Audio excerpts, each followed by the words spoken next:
BCCI ಇಂದು England ಮತ್ತು Ireland ಪ್ರವಾಸಕ್ಕೆ ಭಾರತದ 15 ಸದಸ್ಯರ T20I ತಂಡಗಳನ್ನು ಪ್ರಕಟಿಸಿದೆ.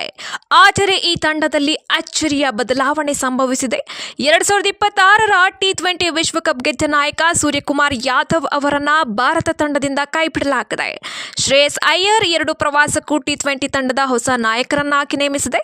ಇಂದು ನಡೆದ ಬಿಸಿಸಿಐ ಸಭೆಯಲ್ಲಿ ಈ ನಿರ್ಧಾರವನ್ನು ತೆಗೆದುಕೊಳ್ಳಲಾಗಿದೆ.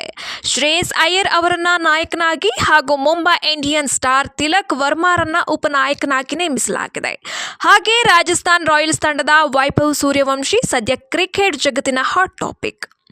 ಐಪಿಎಲ್ ಸೆನ್ಸೇಷನ್ ಆಗಿರುವ 15 ವರ್ಷದ ವೈಭವ್ ಸೂರ್ಯವಂಶಿ ಅವರಿಗೆ ಮೊದಲ ಬಾರಿಗೆ ಭಾರತ ತಂಡದ ಕರೆ ಬಂದಿದೆ. ಐಪಿಎಲ್ 2026ರಲ್ಲಿ 776 ರನ್ ಗಳಿಸಿ ಆರೆಂಜ್ ಕ್ಯಾಪ್ ಗೆದ್ದ ಈ ಯುವಕ ಸಚಿನ್ ತೆಂಡೂಲ್ಕರ್ ನಂತರ ಅತ್ಯಂತ ಕಿರಿಯ ಆಟಗಾರನಾಗಿ ಭಾರತ ತಂಡಕ್ಕೆ ಆಯ್ಕೆಯಾಗಿದ್ದಾರೆ.